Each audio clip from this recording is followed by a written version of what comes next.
Hello everybody and welcome to the GMS Magazine channel. I am Paco Garcia, your host, and this is a channel all about role-playing games and board games. I liked when I saw the Cthulhu Hack in 2017 so much that I actually licensed it so I could publish it in Spanish, which is the version that I'm going to show you today. This is a Cthulhu, because it's in the name, game that promises to offer absolutely everything you need to play in a 45 pages little booklet. Is it true though? Is this game worth the amount of money that you have to pay to get your hands on it? Well, I am about to tell you. Welcome to the GMS Magazine RPG review videos. Let's game.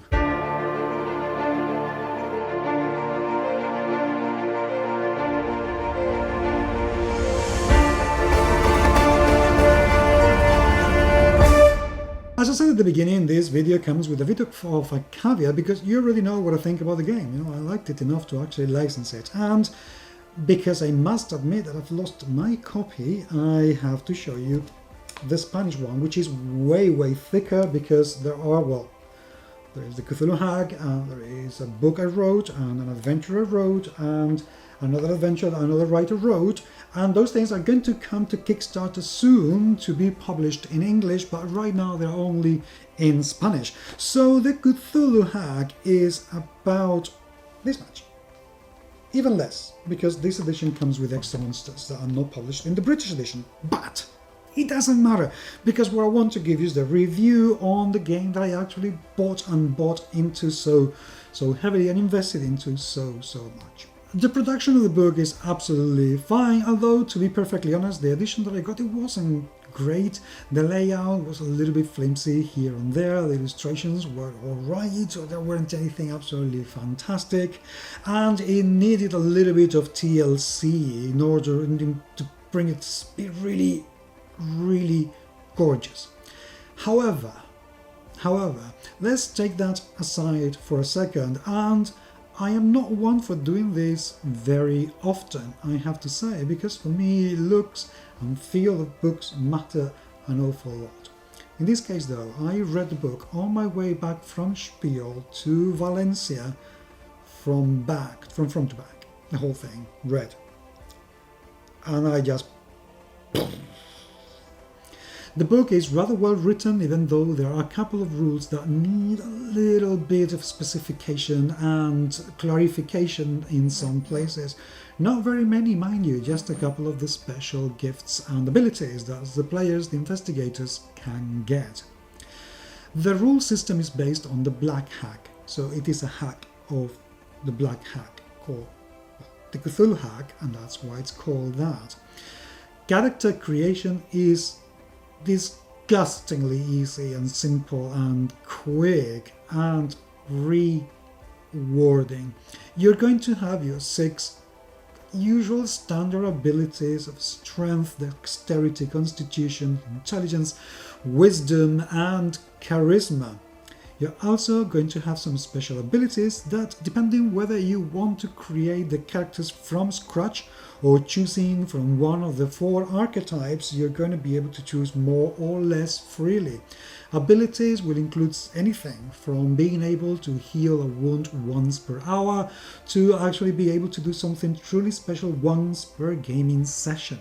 Each character can choose without any issues. The cool thing about this game though is that you only have 3 different types of resources: smokes, lanterns, and sanity. Yes, we had to have sanity somewhere, and of course you have your hit points, but I will get onto those in a second.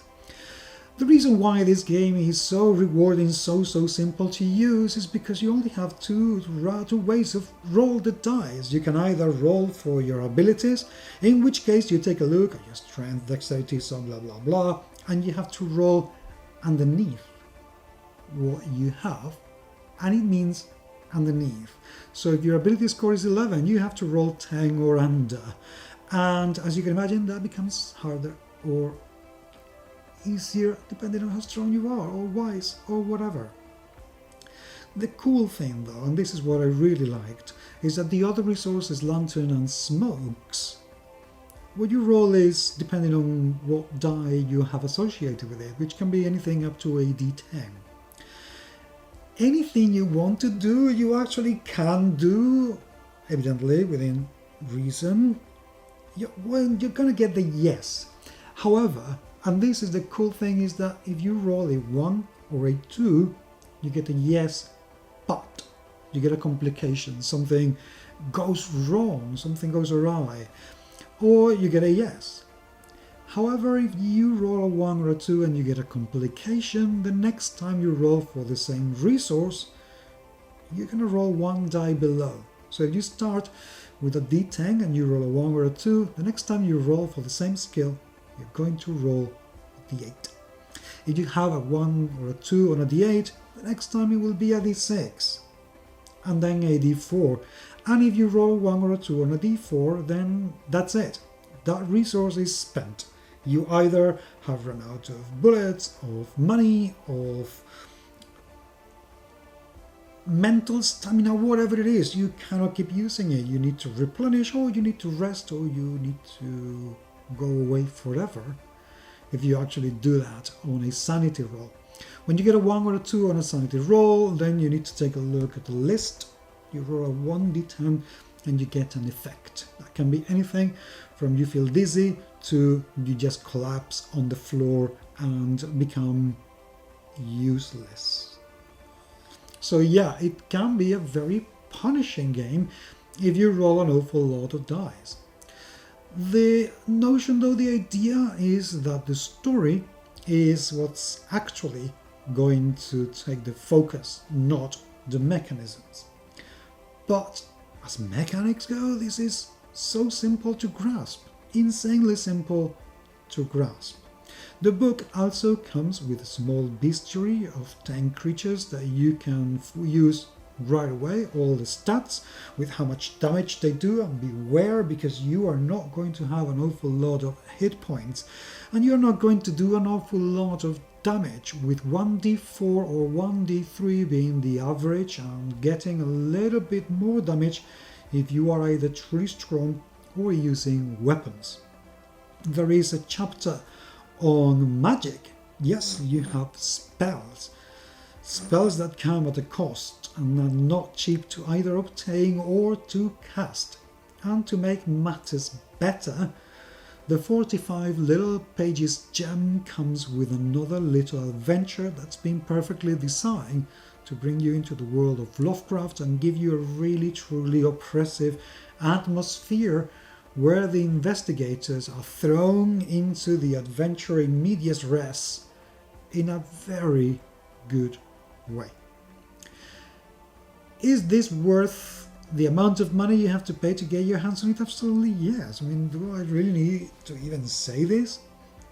If we add to that this line of product is beautifully supported by some absolutely fantastic adventures, this is the perfect Cthulhu game to bring to absolutely any trip or any party. What are the caveats? You may find this a little bit short when it's about running a very long campaign, because you not really have an awful lot of choices as to what to do. And if your characters advance very much, which they shouldn't because they should really die at some point, you could end up with incredibly powerful characters. There are some things to mitigate this. For instance, you could play with another Cthulhu, like the Call of Cthulhu character sheet, and apply the same rules of the 1d10 versus 1d8 versus 1d6, so on and so forth, to each ability, and make the characters a little bit more complex or complicated. But as speed of rules, as simplicity to get into it and be able to get into the rules and the whole playing experience within one afternoon of reading, I don't think you can do an awful lot better than the Cthulhu Hack. It is certainly worth a look, and especially if you're going to get any of the adventures. It's by no means a perfect game, but I don't think you can make it a lot better in such a small space or book. So, for the amount of money it costs, please do take a look and yeah, I think that you will enjoy this quite a lot. Let me know your experience with this. I'd love to hear if you have already got it and what you made of it. Let me know your comments down there. Remember to subscribe, and thank you very much indeed for being there. I will talk to you very soon. Take care.